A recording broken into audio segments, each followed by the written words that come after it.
The morning calm before the storm. It was a bright Tuesday morning at Dallas-Fort Worth International Airport, where the sounds of intercom announcements mingled with the hum of rolling suitcases and excited chatter.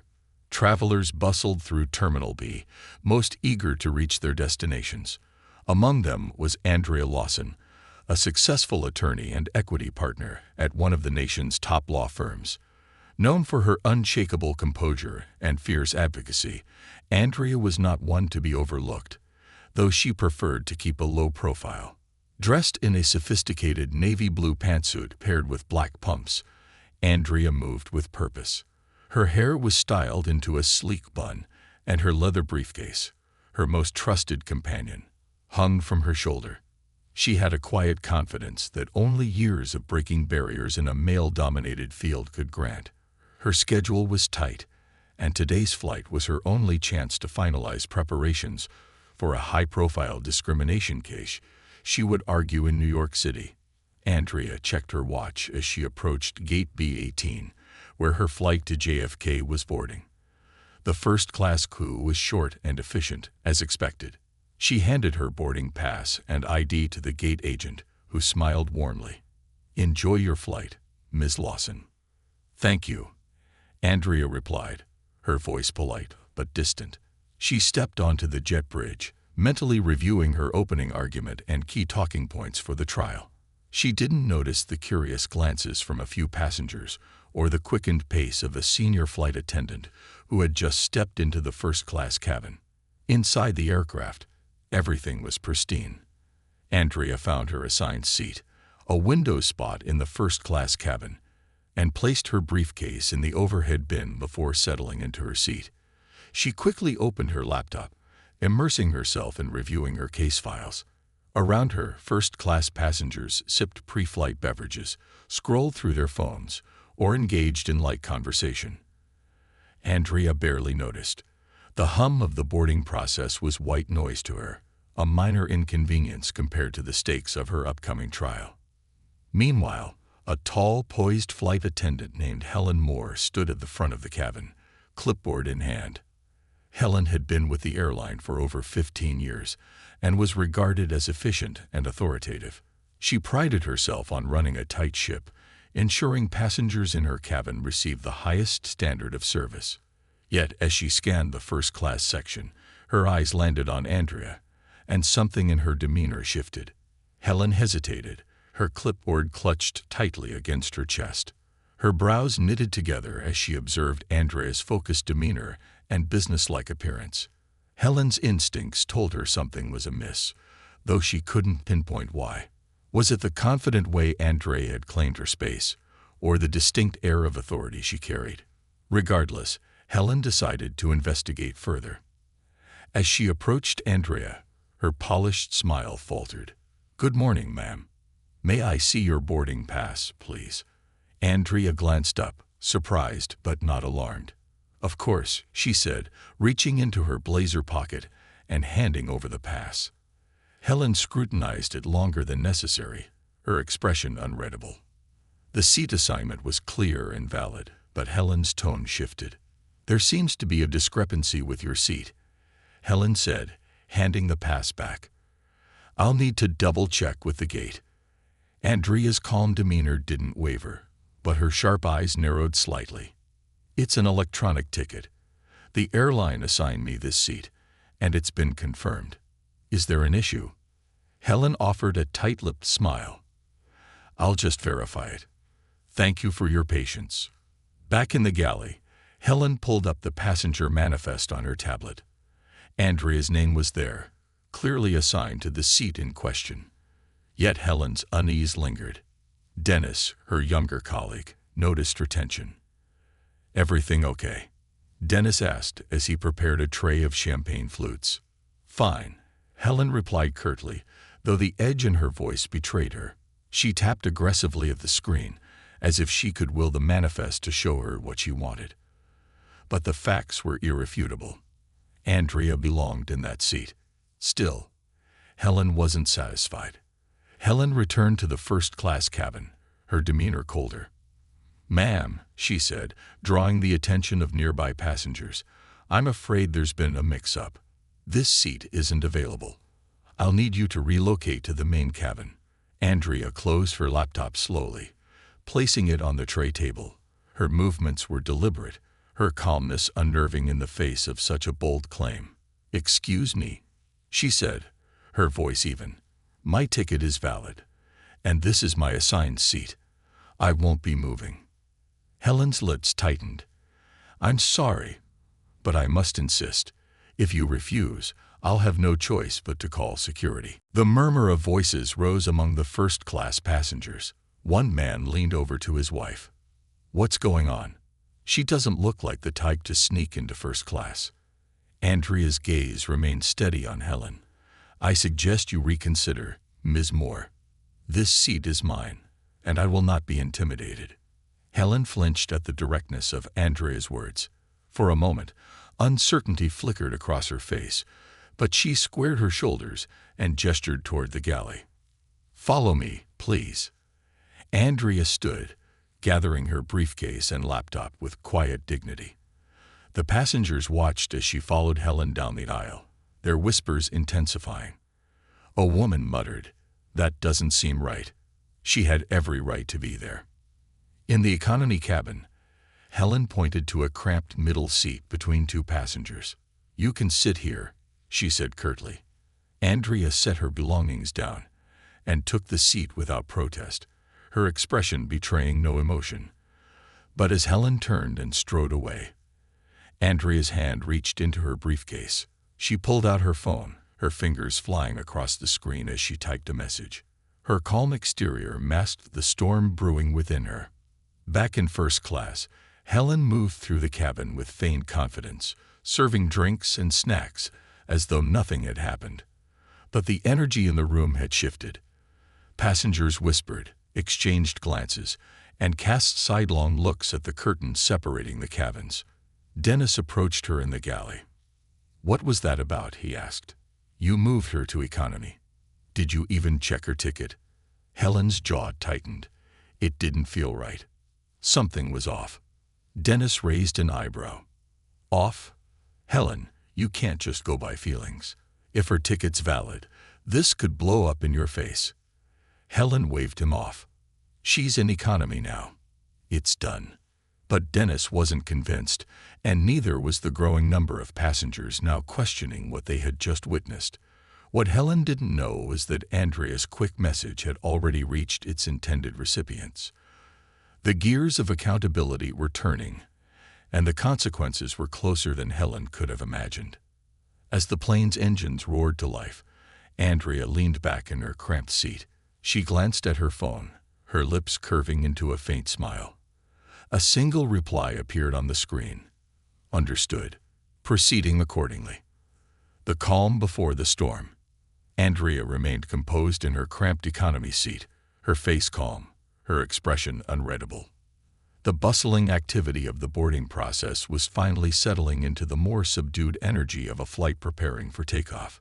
The low hum of the engines grew louder as the plane taxied to the runway. Passengers around her had taken notice of the earlier confrontation, and the whispers persisted. "Did you see that?"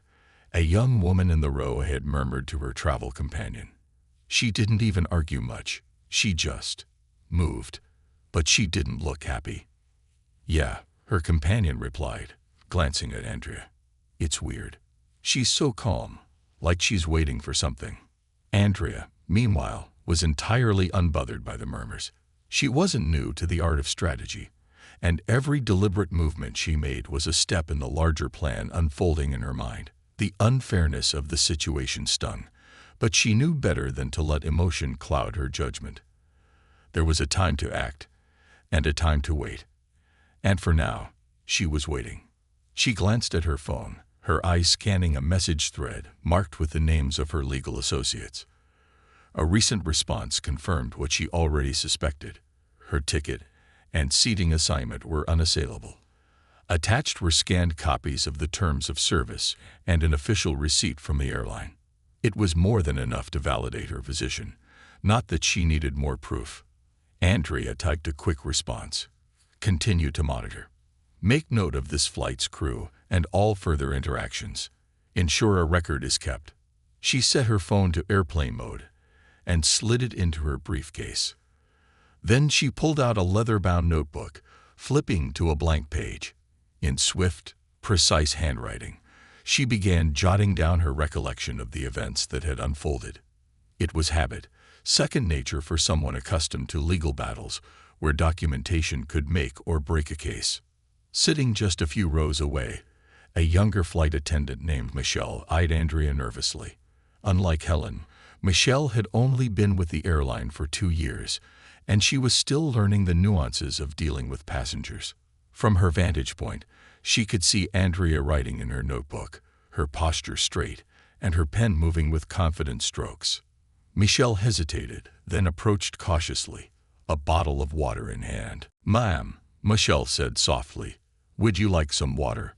Or perhaps a blanket to make your seat more comfortable?" Andrea looked up, her expression softening slightly at the gesture. "Thank you," she said, her voice calm and composed. "Water would be fine." Michelle placed the bottle on Andrea's tray table, her hands lingering nervously as if she wanted to say more. I'm sorry about earlier," she stammered. "I wasn't part of what happened. But I saw. Well, I just wanted to say, if there's anything I can do to help, let me know." Andrea's gaze lingered on Michelle for a moment, and she nodded. "I appreciate that, Michelle," she replied, glancing at the young woman's name tag. "But for now, I'm fine." Michelle gave a timid smile before retreating down the aisle, her heart racing. She couldn't shake the feeling that this wasn't the last time she'd be interacting with Andrea. There was something about her that commanded attention, even in the back rows of the plane. Up in first class, Helen carried herself with an air of satisfaction, pouring champagne for the passengers with what she thought was her usual poise. But the incident with Andrea had left an undercurrent of tension in the cabin. Conversations were quieter, passengers exchanging subtle glances as they watched Helen move about the aisle. A man in his mid-40s, seated in the aisle seat closest to where Andrea had been, spoke in hushed tones to his seatmate. "You saw her ticket. She wasn't bluffing," he said. "Why did they move her?" The woman beside him shrugged. Helen didn't even give an explanation, just said there was a mistake. But that lady didn't look like the type to accept a mistake lightly. Helen returned to the galley, her polished veneer slipping slightly as she busied herself with arranging trays. Dennis, her colleague, leaned against the counter, his arms crossed and a knowing look on his face. "That was a mistake, Helen," Dennis said quietly. "What was a mistake?" Helen snapped, her tone defensive. "I did my job." "No," Dennis replied, his voice low but firm. "You acted on a hunch. A bad one. And now the entire cabin is buzzing about it. People are noticing. You don't think she's going to do something about this?" Helen turned to him, her face flushing with irritation. "She's in economy now. What's she going to do? Write a bad Yelp review?" Dennis didn't laugh. Instead, he shook his head slowly. "Passengers like her don't just let things slide. She's too calm, too collected. You know what that means." Helen didn't respond, but a flicker of unease crossed her face. She turned back to the trays, adjusting items that didn't need adjusting. As the flight continued, the atmosphere in the economy cabin was far different from the forced cheerfulness up front. Passengers whispered to one another, exchanging theories about what had happened. A man seated across the aisle from Andrea finally broke the silence, leaning toward her slightly. "Excuse me," he said, his tone hesitant. "I don't mean to intrude, but I couldn't help noticing earlier. That flight attendant, she seemed out of line. Are you okay?" Andrea looked up from her notebook, her expression measured. "Thank you for your concern," she said. "I assure you, everything is being addressed." The man nodded, leaning back in his seat.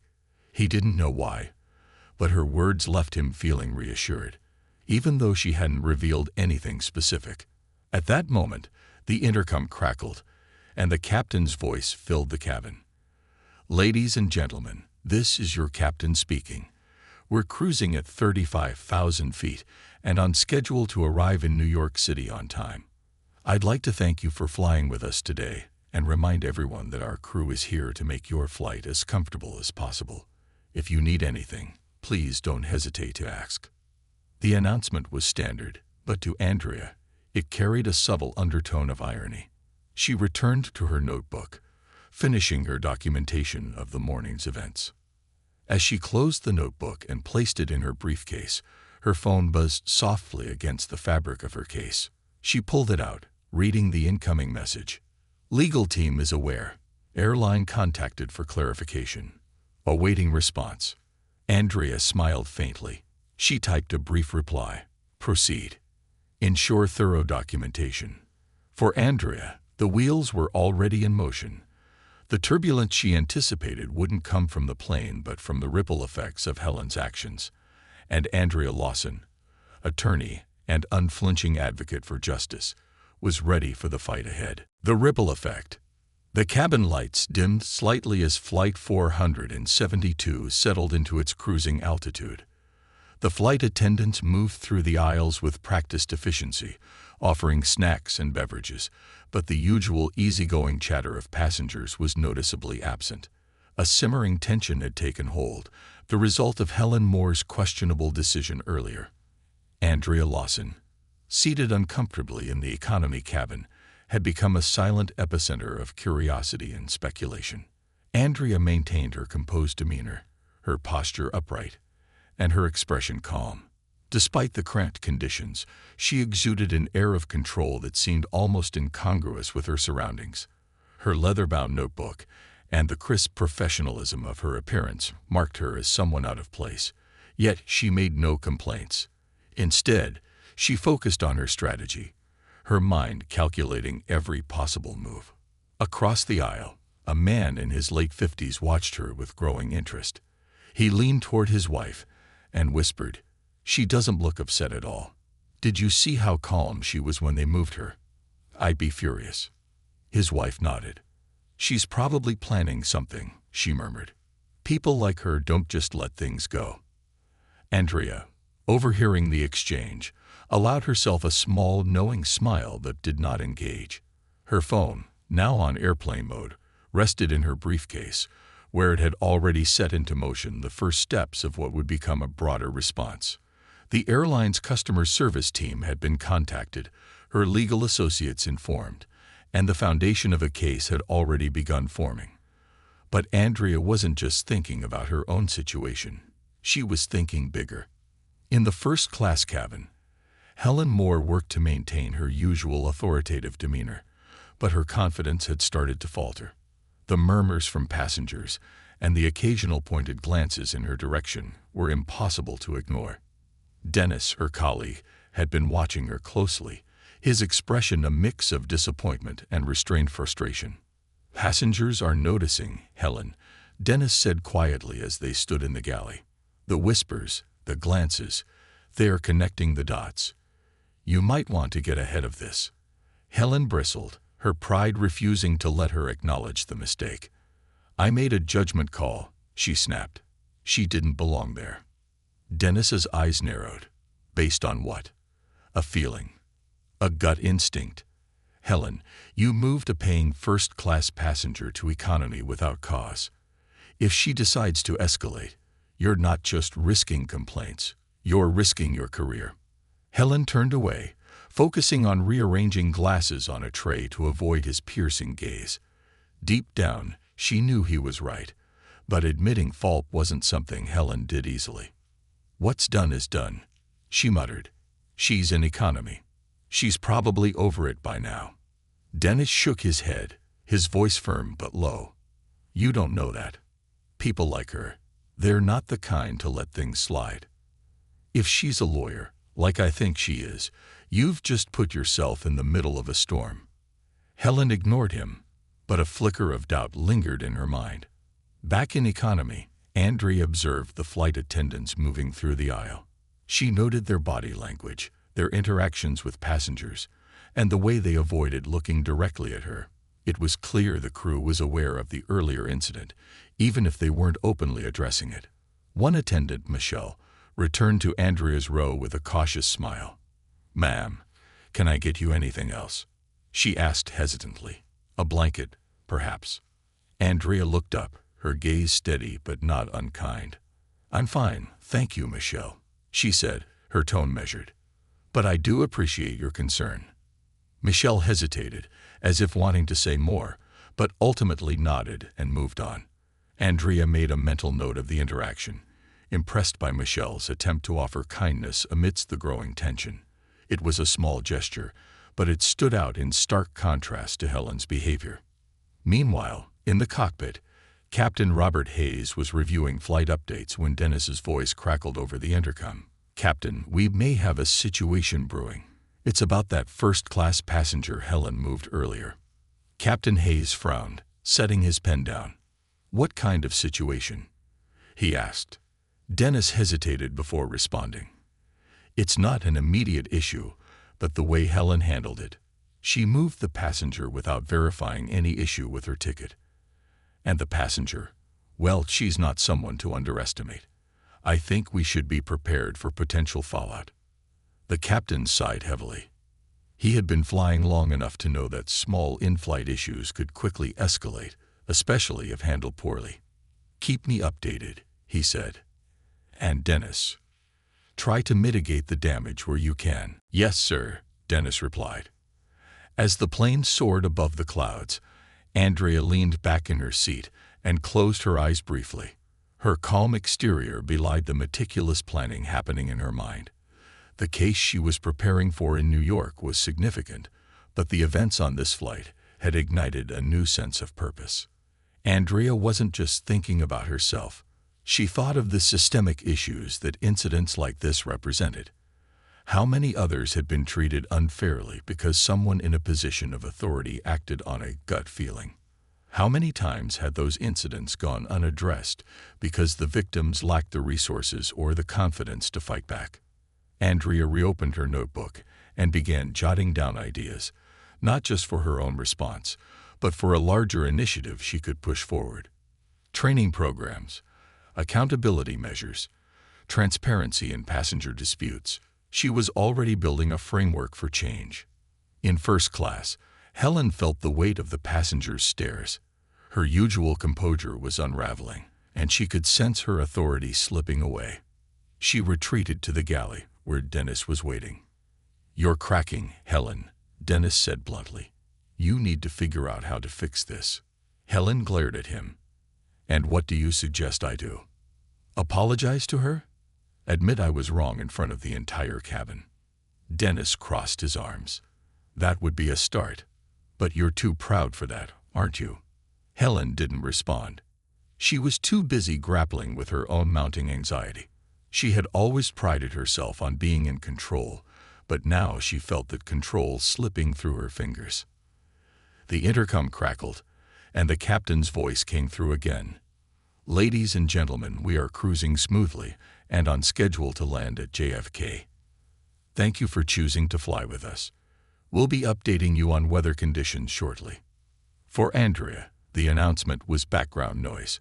She finished the last line of her notes, then closed the notebook and placed it in her briefcase. She glanced at her phone, her lips curling into a faint smile as she saw the confirmation of a reply from her legal team.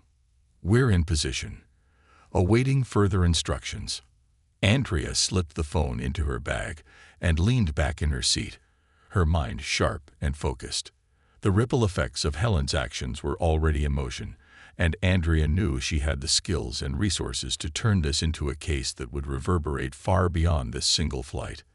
As the plane continued its journey, Andrea's calm and deliberate actions were setting the stage for a confrontation that Helen and the airline would never forget.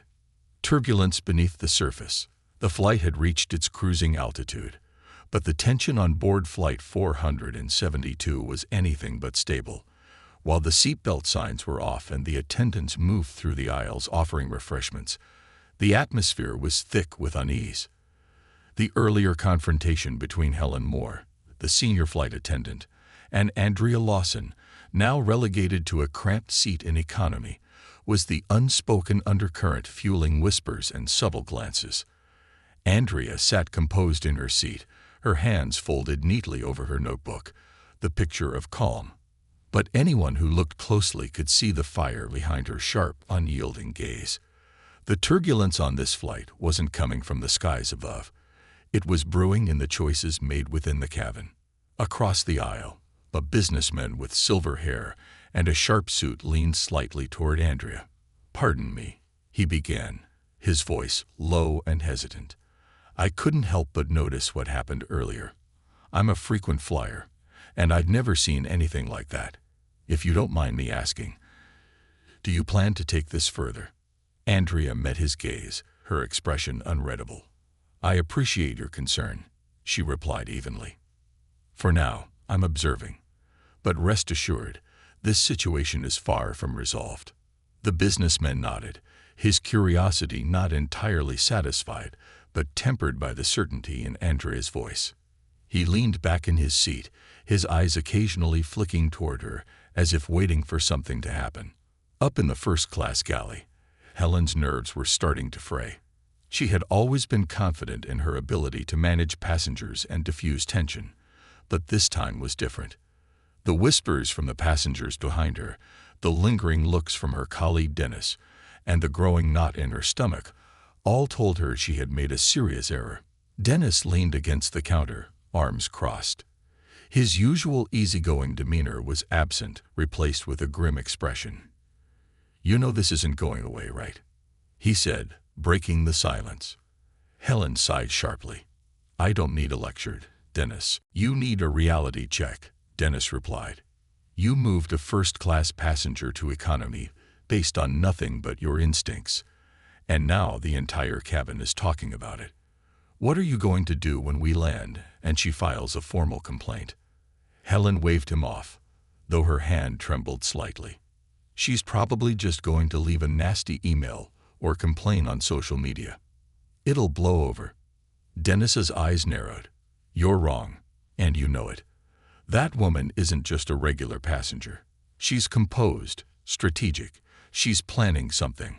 You might have just picked a fight with the wrong person." Helen didn't respond.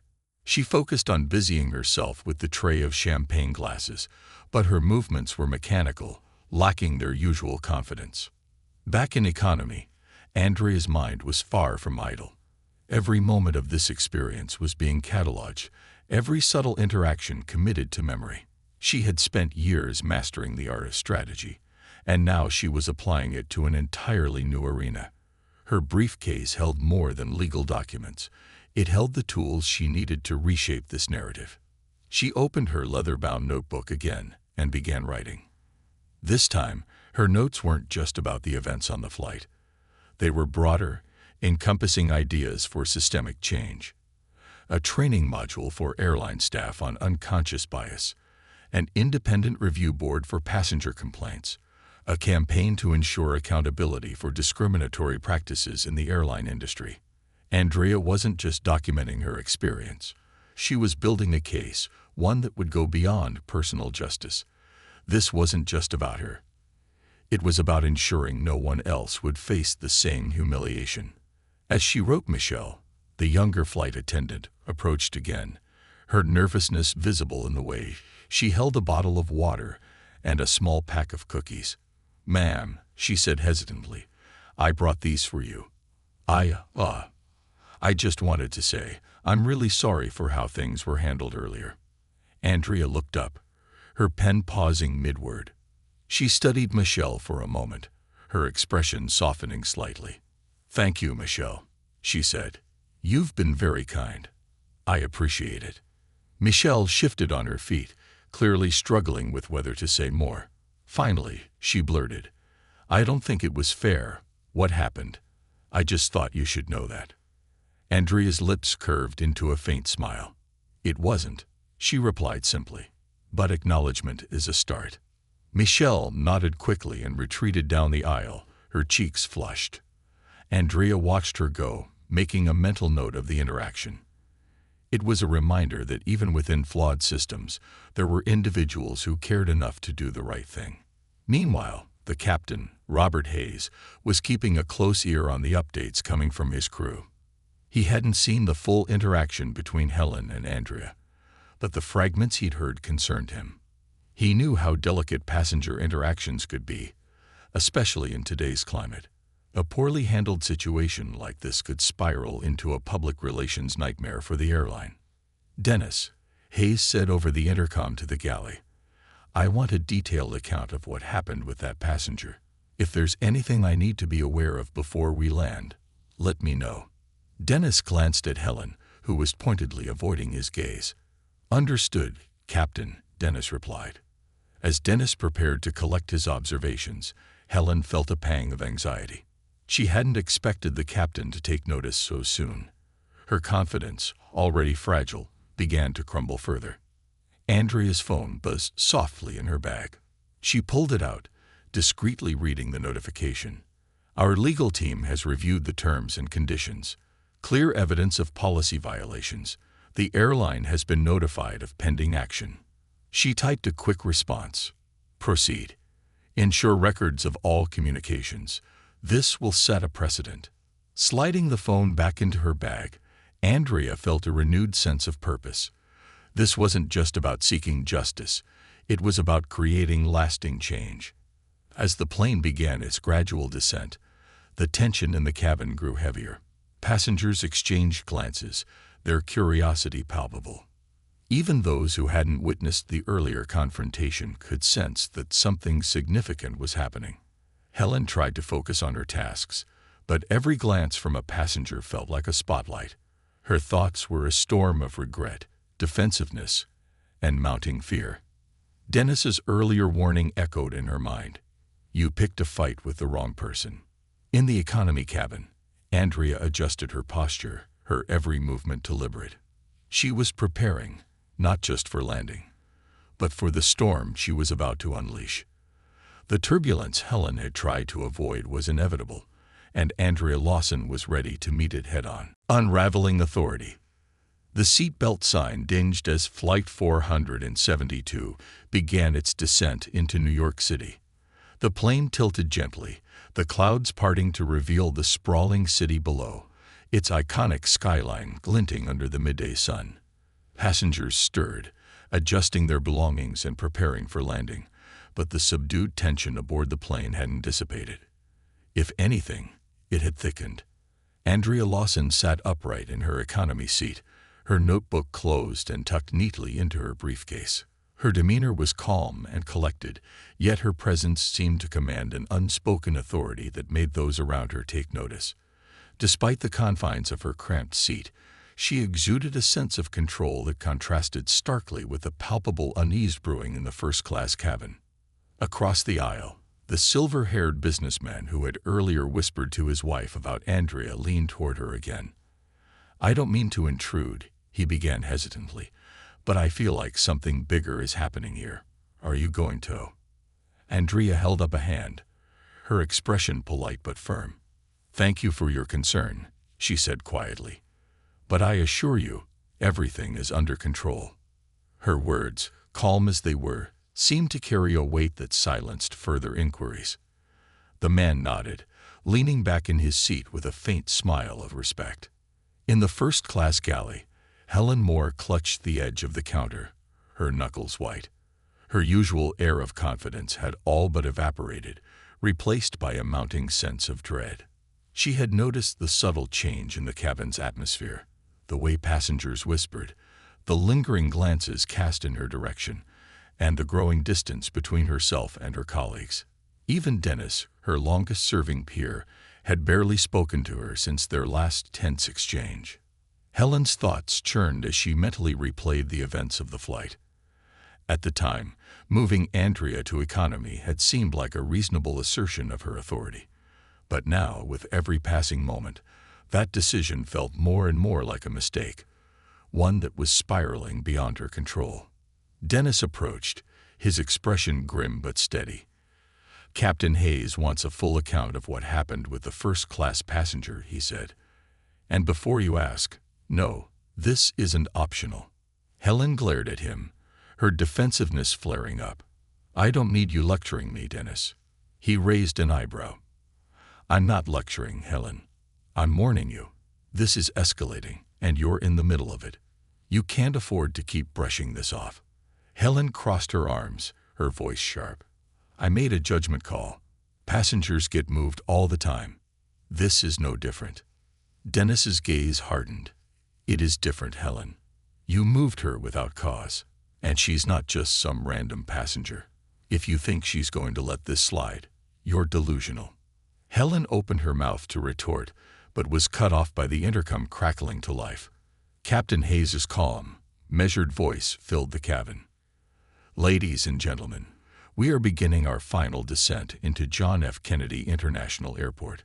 Please ensure your seatbelts are fastened, tray tables are stowed, and electronic devices are set to airplane mode. Cabin crew, please prepare the cabin for landing." The announcement served as a temporary reprieve for Helen, who busied herself with final preparations, but the reprieve was short-lived. Dennis's parting words lingered in her mind, and for the first time, Helen began to wonder if her career was in jeopardy. In economy, Andrea fastened her seatbelt and gazed out the window as the plane descended through a blanket of clouds. Her thoughts were sharp, focused. The legal team she had contacted earlier had already begun drafting a formal complaint, but Andrea's plans extended far beyond a single document. This wasn't just about holding one flight attendant accountable. It was about addressing the broader systemic issues that allowed such behavior to go unchecked. Andrea's phone buzzed softly against her leg. She retrieved it discreetly, glancing at the notification. "Confirmation received. Airline executives have been informed. Press awaiting statement." She typed a quick reply, acknowledged. "Prioritize systemic recommendations. Individual accountability secondary." As the plane touched down with a soft thud, Andrea slipped her phone back into her bag, her expression serene. The wheels of justice were already in motion, and she had no intention of stopping them. The plane taxied to the gate, and the seatbelt sign flicked off.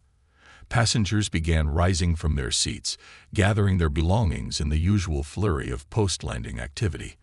But the tension from earlier still lingered. Conversations were quieter, movements more reserved. Andrea remained seated, her composure unshaken as she observed the scene around her. She noted the flight attendants moving through the cabin, their interactions with passengers noticeably more cautious than before. Helen, conspicuously absent from economy, had yet to show herself. Finally, the doors opened and passengers began disembarking. Andrea stood, retrieving her briefcase with practiced efficiency. She allowed the rows ahead of her to clear before stepping into the aisle. As she moved toward the exit, she felt the subtle shift in the air, passengers turning their heads, watching her with quiet curiosity or admiration. When Andrea reached the front of the plane, Helen was there, standing stiffly by the door alongside Dennis. Her face was pale, her posture rigid. Their eyes met briefly, and Andrea held Helen's gaze with a calm, unwavering stare. Helen looked away first. "Thank you for flying with us," Dennis said, his tone polite but neutral. Andrea nodded in acknowledgement, her expression giving nothing away, and stepped off the plane. In the terminal, Andrea walked with purpose, her heels clicking against the polished floor. A black sit-in waited just outside, the driver standing ready to assist. Andrea handed him her briefcase, but before stepping into the car, she glanced back at the terminal. She knew the next steps in her plan would unfold here, in boardrooms and press conferences, far beyond the confines of the aircraft. Inside the terminal, Helen was called into a sterile conference room near the crew lounge. 2 airline executives, along with Captain Hayes and Dennis, were already seated at a long table. Helen's heart sank as she realized this was not a routine debrief. It was a reckoning.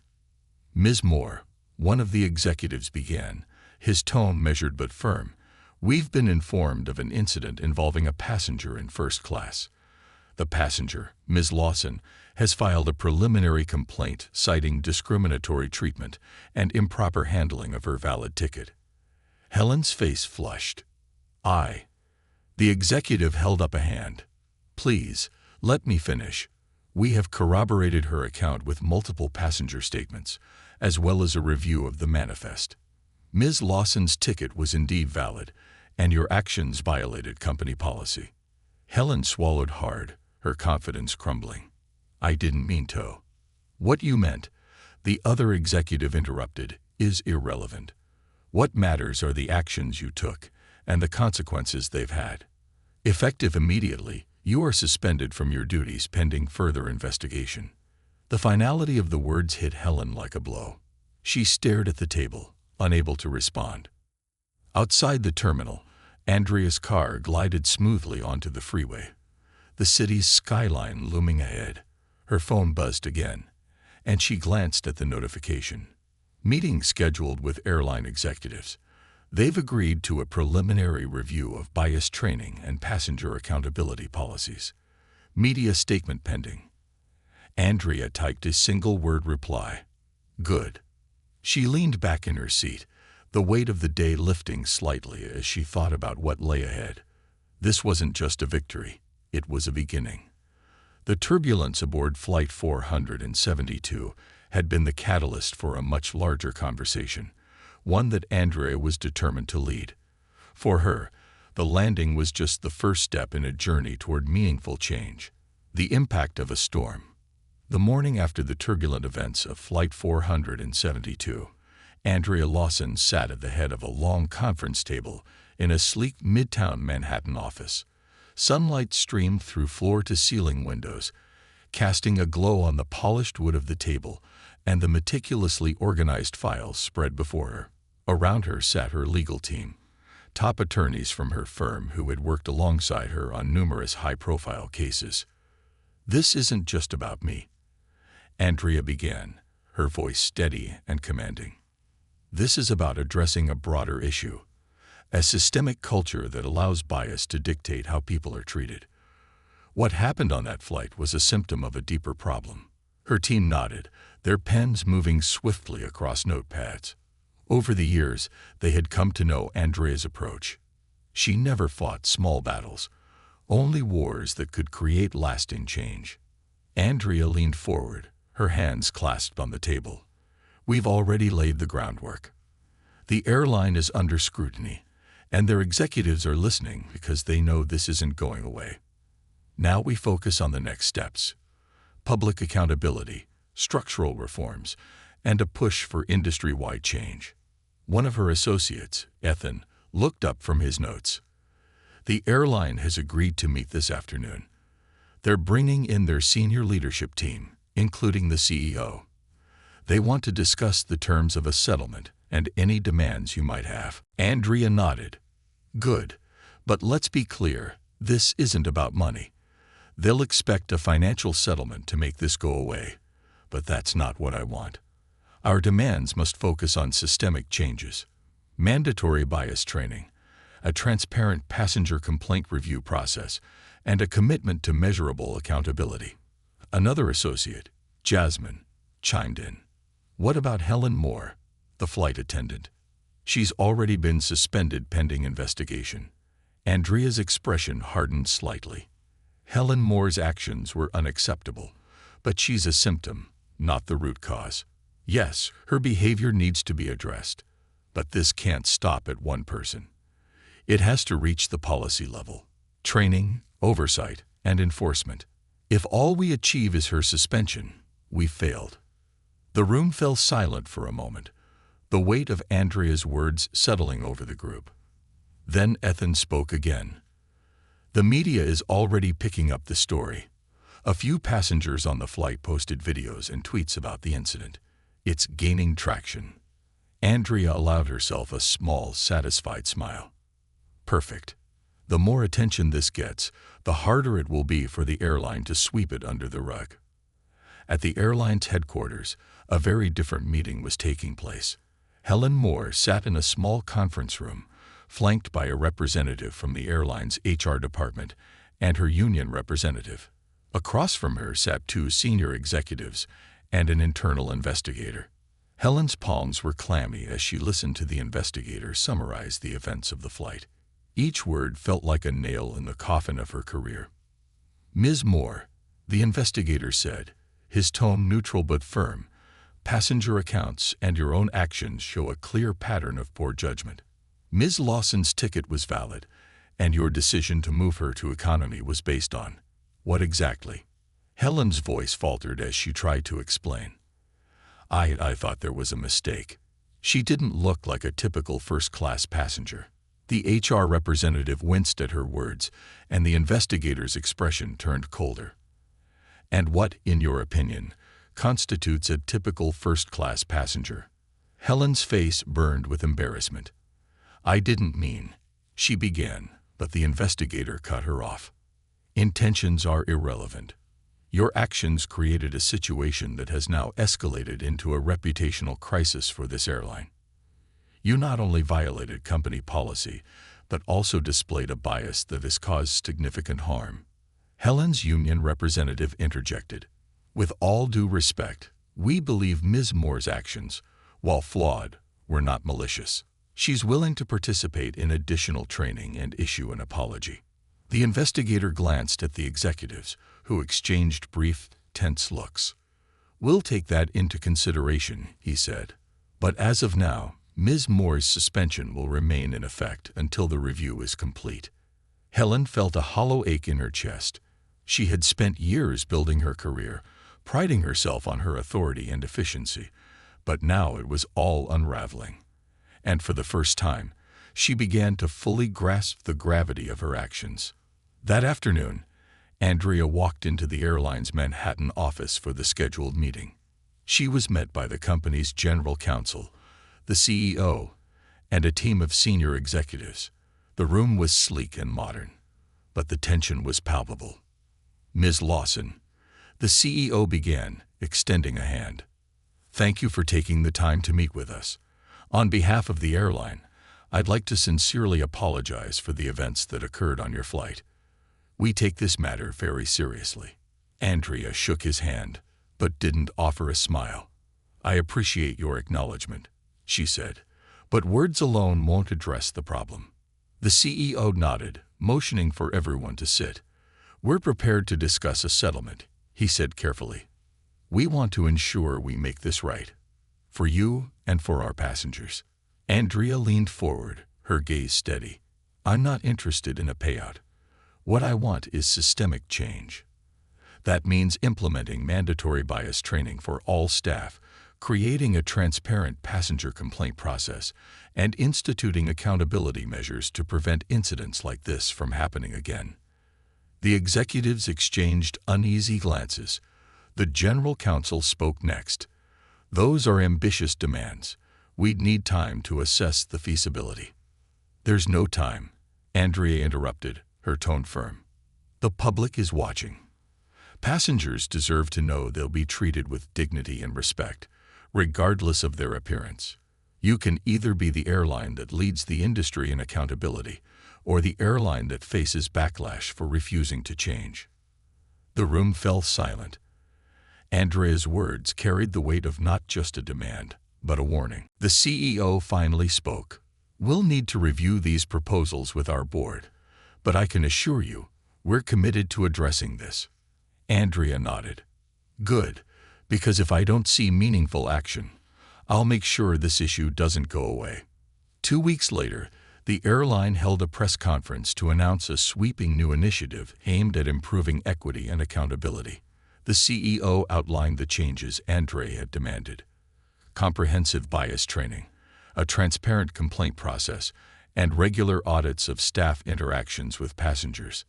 Andrea watched the conference from her office, her expression calm but resolute. She knew this was just the beginning.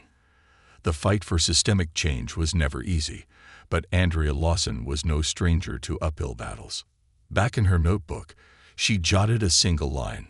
Every storm starts with a single ripple. Make yours count. And Andrea Lawson always made her ripples count. A victory beyond the clouds. As the airline CEO wrapped up the press conference, the room filled with the muted flashes of camera lights and the clatter of reporters typing on laptops. Andrea Lawson leaned back in her chair, watching the live feed with a quiet satisfaction. She knew the battle wasn't over. Words needed action to solidify their promises, but this moment was a significant step forward. Jasmine, her associate, entered the room carrying a tray of coffee and a folder of documents. "The press is eating it up," Jasmine said, setting the tray on the desk. "They're calling it a landmark moment for airline accountability." Andrea nodded but didn't take her eyes off the screen. "Let's not get ahead of ourselves. Promises are easy to make when the cameras are on. The hard work starts now." Jasmine sat across from Andrea, flipping through the folder. "Our outreach to other airlines is already showing traction. A few smaller carriers have expressed interest in adopting similar policies. You're setting a precedent, Andrea." Andrea smiled faintly, her focus shifting to the folder. This was never just about one flight or one airline. If we can turn this into an industry-wide shift, it'll be worth every hour we've put into it. Her phone buzzed on the desk, displaying a message from a number she didn't recognize. Curious, Andrea picked it up and read. "Ms. Lawson, this is Helen Moore. I owe you an apology for my actions aboard Flight 472. I realize now how wrong I was and how much damage I caused, not just to you, but to the principles of fairness and dignity I should have upheld. I want to learn from this and do better. I hope one day I can prove that I've changed." Andrea set the phone down, her expression unreadable. She felt no need for vindication, but the message carried a flicker of sincerity. Whether Helen truly intended to change or was simply overwhelmed by the consequences of her actions, Andrea couldn't say. But it wasn't her concern. Her focus remained on the larger battle. "What was that?" Jasmine asked, noticing the pause. "An apology," Andrea said simply. "But the work isn't in words. It's in what comes next." 2 months later, Andrea stood at a podium in a packed conference hall at a transportation industry summit. Leaders from major airlines, consumer advocacy groups, and media outlets filled the room. Andrea had been invited as a keynote speaker to discuss the changes that had stemmed from her experience. Bias, whether conscious or unconscious, is a barrier to trust. Andrea began, her voice strong and clear. "And trust is the foundation of any service industry. What happened to me aboard Flight 472 wasn't just a personal affront. It was a systemic failure. But failures can become opportunities for transformation if we have the courage to face them." She paused, scanning the audience. The airline I flew with that day could have chosen to deflect, deny, or delay accountability. Instead, they took a step toward meaningful change. Their policies are now a model for other airlines, and passengers everywhere are starting to see a shift. But this is just the beginning. True change is sustained by vigilance, transparency, and an unwavering commitment to equity. The room erupted in applause as Andrea stepped away from the podium. She didn't smile. She rarely did when speaking publicly. But there was a flicker of pride in her eyes. She had turned a moment of humiliation into a movement, proving that justice could be claimed even in the most unexpected places. Later that evening, Andrea sat in her office, staring out at the city lights. Her phone buzzed again, this time with a message from Jasmine. "You've got to see this." Attached was a photo of an airline training session in progress, with a group of flight attendants huddled around a screen displaying the new bias training module. The caption read, "Making the skies more inclusive, one flight at a time." Andrea allowed herself a rare smile. It wasn't the end of the journey, but it was a step forward. She opened her notebook, flipping to the back page, where she wrote a single line. "The most meaningful victories are the ones we fight for together." And with that, Andrea Lawson closed the book on one chapter, ready to begin the next.